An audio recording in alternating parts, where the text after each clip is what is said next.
Job chapters 31 through 33, from the King James Version. Chapter 31.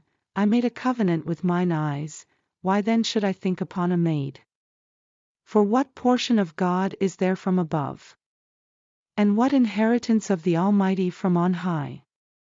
Is not destruction to the wicked, and a strange punishment to the workers of iniquity? Doth not he see my ways, and count all my steps? If I have walked with vanity, or if my foot hath hasted to deceit, let me be weighed in an even balance, that God may know mine integrity. If my step hath turned out of the way, and mine heart walked after mine eyes, and if any blot hath cleaved to mine hands, then let me sow, and let another eat, yea, let my offspring be rooted out. If mine heart have been deceived by a woman, or if I have laid wait at my neighbor's door, then let my wife grind unto another, and let others bow down upon her. For this is an heinous crime, yea, it is an iniquity to be punished by the judges. For it is a fire that consumeth to destruction, and would root out all mine increase. If I did despise the cause of my manservant or of my maidservant, when they contended with me, what then shall I do when God riseth up? And when he visiteth, what shall I answer him? Did not he that made me in the womb make him? And did not one fashion us in the womb?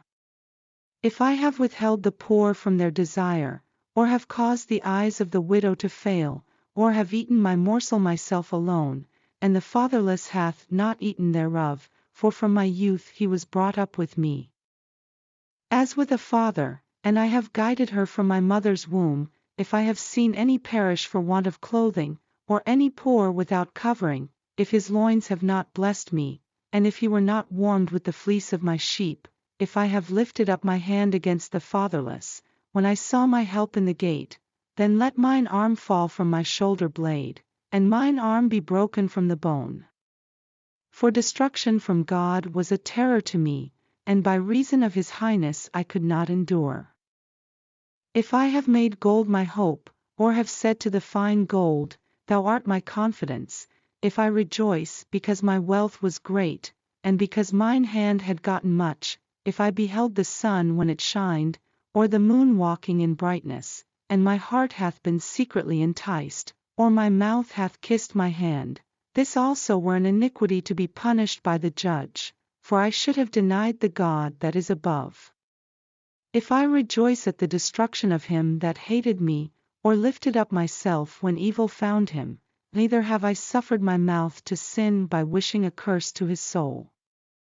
If the men of my tabernacle said not, Oh, that we had of his flesh! We cannot be satisfied.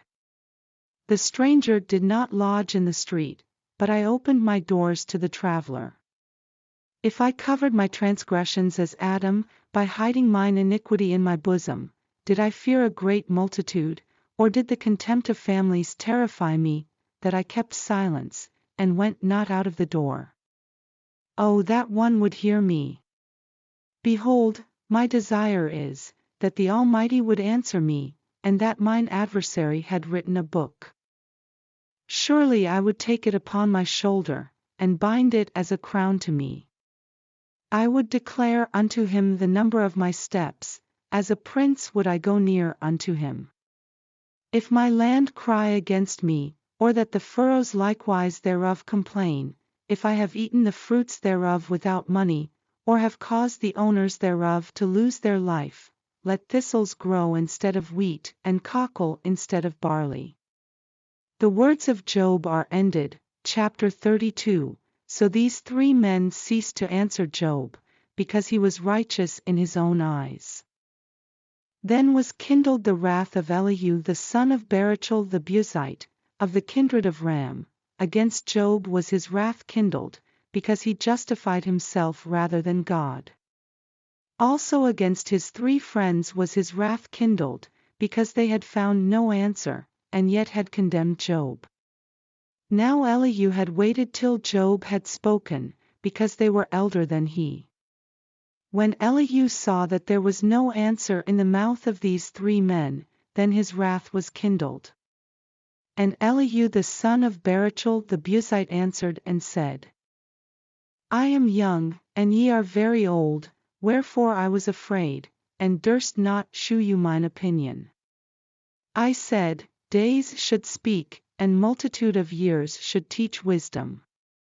But there is a spirit in man, and the inspiration of the Almighty giveth them understanding. Great men are not always wise, neither do the aged understand judgment.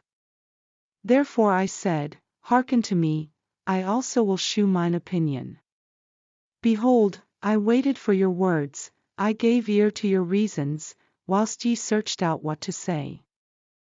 Yea, I attended unto you, and, behold, there was none of you that convinced Job, or that answered his words, lest ye should say, We have found out wisdom, God thrusteth him down, not man. Now he hath not directed his words against me, neither will I answer him with your speeches. They were amazed, they answered no more, they left off speaking. When I had waited, for they spake not, but stood still, and answered no more, I said, I will answer also my part, I also will shew mine opinion. For I am full of matter, the spirit within me constraineth me. Behold, my belly is as wine which hath no vent, it is ready to burst like new bottles. I will speak, that I may be refreshed, I will open my lips and answer. Let me not, I pray you, accept any man's person, neither let me give flattering titles unto man. For I know not to give flattering titles, in so doing my Maker would soon take me away. Chapter 33. Wherefore, Job, I pray thee, hear my speeches, and hearken to all my words. Behold, now I have opened my mouth, my tongue hath spoken in my mouth. My words shall be of the uprightness of my heart, and my lips shall utter knowledge clearly. The Spirit of God hath made me, and the breath of the Almighty hath given me life. If thou canst answer me, set thy words in order before me, stand up. Behold, I am according to thy wish in God's stead, I also am formed out of the clay. Behold, my terror shall not make thee afraid, neither shall my hand be heavy upon thee. Surely thou hast spoken in mine hearing. And I have heard the voice of thy words, saying, I am clean without transgression, I am innocent, neither is there iniquity in me. Behold, he findeth occasions against me, he counteth me for his enemy, he putteth my feet in the stocks, he marketh all my paths. Behold, in this thou art not just, I will answer thee, that God is greater than man. Why dost thou strive against him? For he giveth not account of any of his matters. For God speaketh once, yet twice, yet man perceiveth it not. In a dream, in a vision of the night, when deep sleep falleth upon men, in slumberings upon the bed, then he openeth the ears of men, and sealeth their instruction, that he may withdraw man from his purpose, and hide pride from man. He keepeth back his soul from the pit, and his life from perishing by the sword.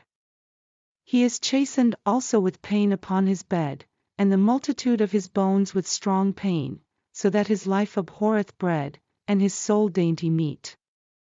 His flesh is consumed away, that it cannot be seen, and his bones that were not seen stick out. Yea, his soul draweth near unto the grave, and his life to the destroyers. If there be a messenger with him, an interpreter, one among 1,000, to shew unto man his uprightness, then he is gracious unto him, and saith, Deliver him from going down to the pit, I have found a ransom. His flesh shall be fresher than a child's, he shall return to the days of his youth, he shall pray unto God, and he will be favorable unto him, and he shall see his face with joy, for he will render unto man his righteousness. He looketh upon men, and if any say, I have sinned, and perverted that which was right, and it profited me not, he will deliver his soul from going into the pit, and his life shall see the light. Lo, All these things worketh God oftentimes with man, to bring back his soul from the pit, to be enlightened with the light of the living. Mark well, O Job, hearken unto me, hold thy peace, and I will speak. If thou hast anything to say, answer me, speak, for I desire to justify thee. If not, hearken unto me, hold thy peace, and I shall teach thee wisdom.